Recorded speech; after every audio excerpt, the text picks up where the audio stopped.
मानदंड।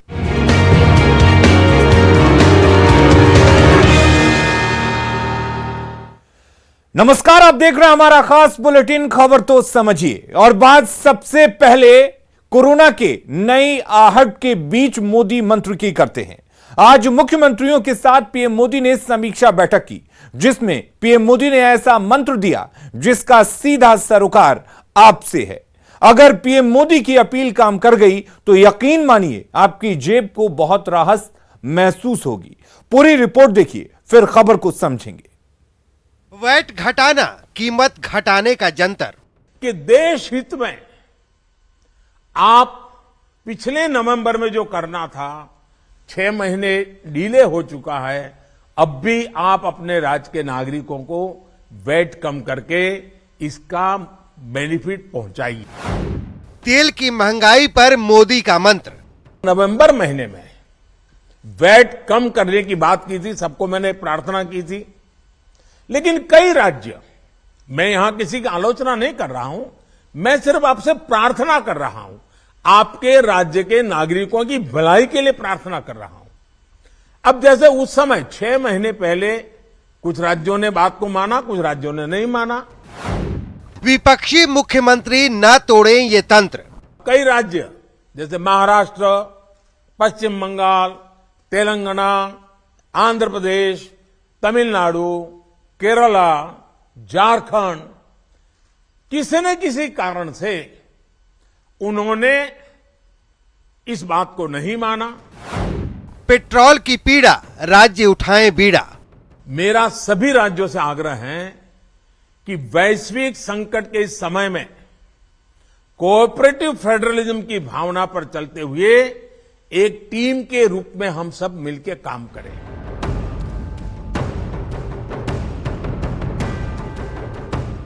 Russia Ukraine के बीच चल रहे युद्ध का डर, फिर बढ़ रहे कोरोना का संकट और इन दोनों समस्याओं के साथ महंगाई की मार। कुल मिलाकर जनता लाचार है और सरकार की तरफ राहत की उम्मीद लगाए देख रही है। लेकिन कई राज्य सरकारें हैं जिन्होंने इस बड़े परेशानी को लेकर आंखें मूंद ली हैं। चेन्नई में, तमिलनाडु में पेट्रोल करीब 111 रुपया के पास है। जयपुर में 118 से भी ज्यादा है। हैदराबाद में 119 से ज्यादा है। कोलकाता में 115 से ज्यादा है। मुंबई में 120 से ज्यादा है। और जिन्होंने कटौती की, मुंबई के ही बगल में दीव दमन में 102 रुपया है। अब सवाल है कि केंद्र सरकार राज्यों से वैट घटाने की बात तो कह रही है, फिर वही खुद वैट क्यों नहीं कम कर रही है? क्योंकि पेट्रोलियम पर तो राज्य और केंद्र दोनों ही वैट लेते हैं। चलिए अब इसकी वजह भी जान लीजिए। भारत सरकार के पास जो रेवेन्यू आता है उसका 42% तो राज्यों के ही पास चला जाता है। देश में कोरोना के केस बढ़ रहे हैं। ऐसे में प्रधानमंत्री नरेंद्र मोदी ने बुधवार को राज्यों के मुख्यमंत्रियों के साथ वर्चुअल मीटिंग की। पिछले 2 हफ्तों से जिस तरह से कुछ राज्यों में केसेस बढ़ रहे हैं, उससे हमें अलर्ट रहने की जरूरत है। चलिए अब पेट्रोलियम पर वैट की सच्चाई जान लीजिए। राजस्थान में पेट्रोल पर सबसे अधिक 30 रुपए 51 पैसे प्रति लीटर का वैट लागू है। महाराष्ट्र में 29 रुपए 99 पैसे और आंध्र प्रदेश में 29 रुपए 2 पैसे का वैट लागू है। जबकि अंडमान निकोबार में सबसे कम 4 रुपए 93 पैसे प्रति लीटर का वैट लगता है। इसी तरह डीजल की मूल कीमत चेन्नई में 52 रुपए 13 पैसे प्रति लीटर से लेकर लद्दाख में 59 रुपए 57 पैसे प्रति लीटर तक है। इसके ऊपर केंद्र सरकार 21 रुपए 80 पैसे का उत्पाद शुल्क लेती है। सबसे अधिक वैट 21 रुपए 19 पैसे प्रति लीटर आंध्र प्रदेश में लागू है। उसके बाद राजस्थान में 21 रुपए 14 पैसे और महाराष्ट्र में 20 रुपए 21 पैसे प्रति लीटर का वैट लगाया जा रहा है। Bureau report, news 18 network. और चलिए अब ये समझते हैं कि आखिर वैट क्या है और इससे पेट्रोल की कीमतों पर क्या कुछ असर पड़ता है। दरअसल पेट्रोल डीजल जीएसटी के अधीन नहीं आते हैं और पेट्रोल डीजल पर केंद्र और राज्य दोनों अपने अपने तरीके से टैक्स लगाते हैं। पेट्रोल डीजल पर केंद्र सरकार उत्पाद शुल्क लगाती है, जबकि राज्य सरकार वैट लगाती है।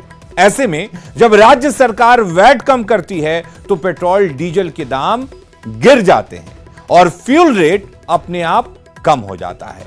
और यही वजह है, इसीलिए प्रधानमंत्री नरेंद्र मोदी राज्यों से वैट कम करने की अपील कर रहे हैं। अगली खबर का रुख कर लेते हैं और बात करते हैं लालू के लाल की। पिछले कई दिनों से तेज प्रताप अपने बयान और हरकतों को लेकर सुर्खियों में है, लेकिन पार्टी ने आज तक उन पर कोई एक्शन नहीं लिया। आज तो आरजेडी के बिहार के प्रदेश अध्यक्ष ने भी हाथ खड़े कर दिए। पूरी रिपोर्ट देखिए, फिर इसके मायने समझेंगे। तेज प्रताप का व्यवहार,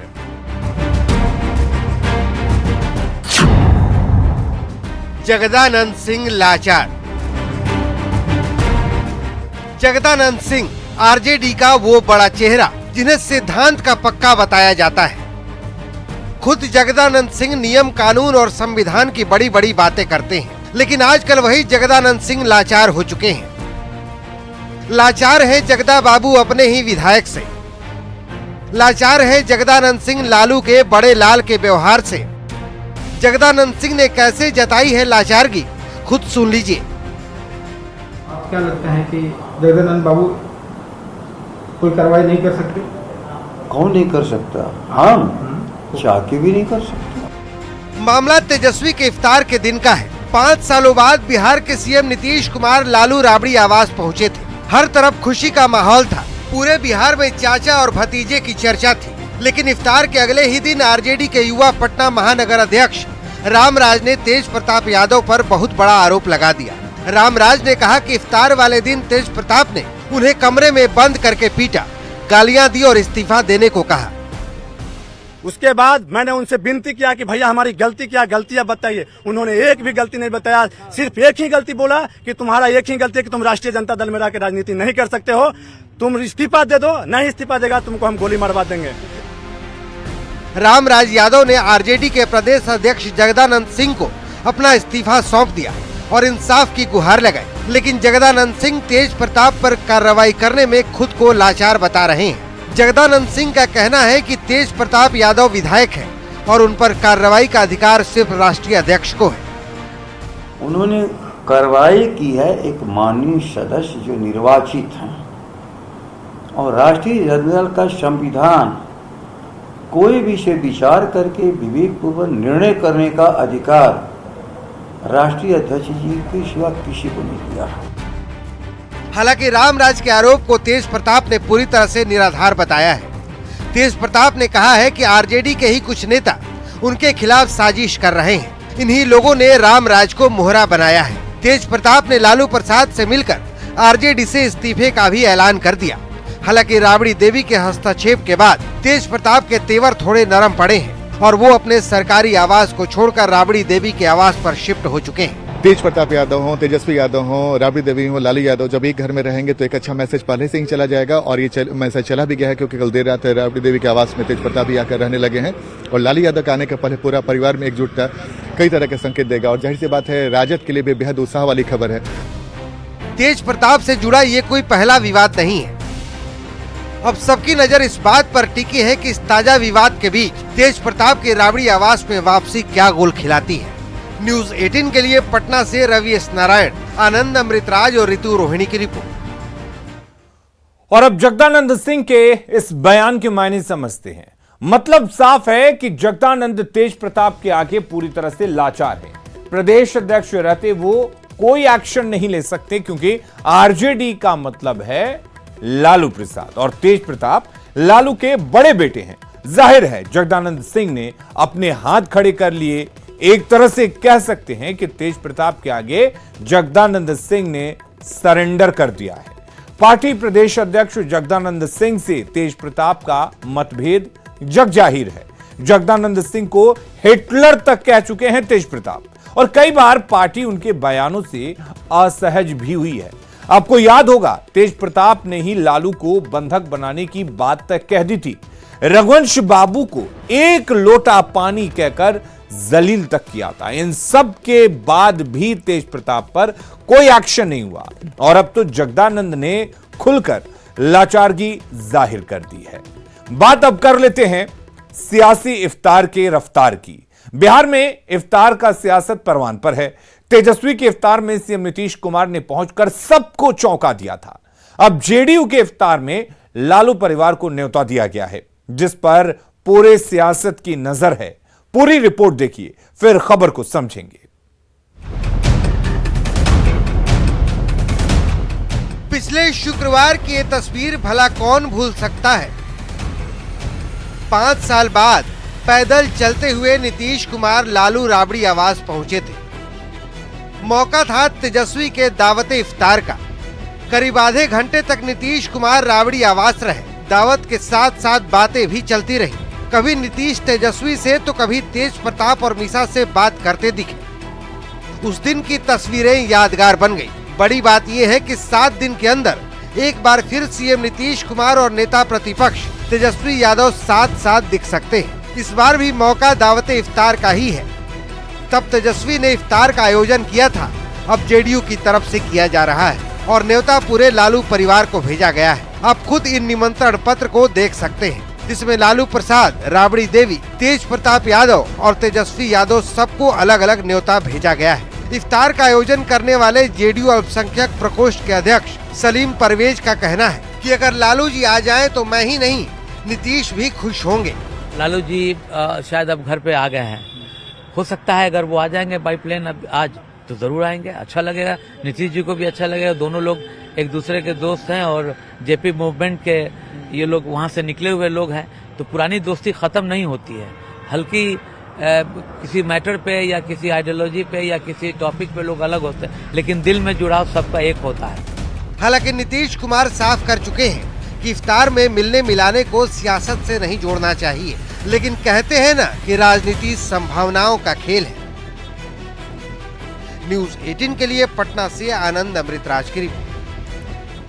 और चलिए अब आप सियासी लिहाज से इफ्तार के मायने समझ लीजिए। लालू और नीतीश सियासत के दो ध्रुव हैं। दोनों नेता मौजूदा सियासत में ध्रुव विरोधी भी हैं, लेकिन 22 अप्रैल को मुख्यमंत्री को तेजस्वी ने न्योता भेजा था, जिसे मुख्यमंत्री ने स्वीकार भी किया और इफ्तार में शामिल भी हुए। 5 साल बाद लालू प्रसाद के घर नीतीश कुमार पहुंचे थे और 5 साल बाद राबड़ी आवास पर इफ्तार पार्टी में शामिल हुए थे। इस बार जेडीयू की ओर से दावत दी गई है, लालू परिवार को न्योता भेजा गया है और उम्मीद है कि लालू परिवार दावते इफ्तार में शामिल होगा।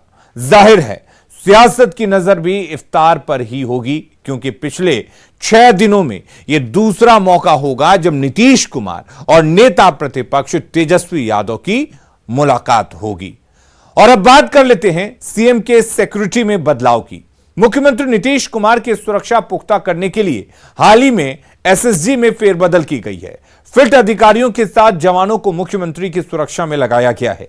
ये पुलिसकर्मी अपने आप को चुस्त रखने के लिए खूब पसीना बहा रहे हैं। पुरुष सहयोगियों के साथ महिला पुलिसकर्मी भी कदम से कदम मिला रही हैं। मुख्यमंत्री की सुरक्षा चाक चौबंद हो, इसको लेकर के नए सिरे से जो एसएसजी है उसमें फेरबदल किया गया है। और तस्वीरों के माध्यम से हम दिखाना चाहेंगे कि ये देखिए, ये एसएसजी के जो नए रिक्रूटमेंट हुए हैं, जो जवान हैं, वो पूरे तौर पे फिट रहना है इन्हें, और इसी को लेकर के रोजाना इस तरह से शाम में जो है ये लोग इवनिंग वॉक करते हैं। और सीएम की सुरक्षा चूंकि काफ़ी महत्वपूर्ण है और इसी को लेकर के जिस तरह की घटनाएं हुई हाल के दिनों में, तो आगे उस तरह की घटना न हो, इसको लेकर के पुलिस विभाग जो है वो काफ़ी चौकस है, सजग है। और इसमें जो है देख सकते हैं कि जो महिला कर्मी जो हैं, पुलिसकर्मी, उन्हें भी शामिल किया गया है। और ये तमाम लोग जो हैं रोजाना इसी तरह से अपने आप को फिट रखने के लिए, चुस्त दुरुस्त रखने के लिए रोजाना अभ्यास करते हैं, व्यायाम करते हैं। और उसके बाद ये लोग जो हैं तकरीबन 7 किलोमीटर इसी तरह से कदम ताल करते हुए एक दूसरे के साथ चलते हैं। और पूरी तौर पे कह सकते हैं कि जो फिट रहने के लिए एसओपी है उसका अनुपालन इन लोगों के द्वारा किया जाता है। तो ये तस्वीर जो है वो मुख्यमंत्री आवास के सामने की है, जहां रोजाना ये लोग इस तरह से 7 किलोमीटर का जो है अभ्यास करते हैं, चलते हैं। चूँकि जिस तरह की घटना हुई थी बख्तियारपुर में, जिस तरह की घटना जो है वो नालंदा में हुई, उसके बाद अपने आप को फिट रखना इन जवानों के लिए भी बहुत महत्वपूर्ण रख रहा है। विभाग ने भी साफ तौर पे कहा है कि मुख्यमंत्री की सुरक्षा में फिट जवान ही जो है, अधिकारी जो हैं वही रहेंगे, तो उसको लेकर फेरबदल किया गया एसएससी में। और अब ये जवान जो है वो अपने आप को फिट रखने के लिए अभ्यास रोजाना इस तरह से कर रहे हैं। कैमरा पर्सन दीपक के साथ अमित कुमार, न्यूज 18 पटना। और चलिए अब खबर को समझते हैं। दरअसल बिहार के मुख्यमंत्री नीतीश कुमार का सुरक्षा घेरा और मजबूत किया गया है। सुरक्षा में लगातार 2 बड़ी चूक के बाद सवाल उठ रहे थे। सीएम की सिक्योरिटी में बदलाव किया गया है। हाल ही में सीएम पर बख्तियारपुर में हमले की कोशिश की गई थी। फिर नालंदा की सभा में पटाखे छोड़ने की घटना घटी, जिसने बिहार पुलिस की काफी भद पीटी थी। और इसलिए सीएम की सिक्योरिटी में बदलाव अब किया जा रहा है।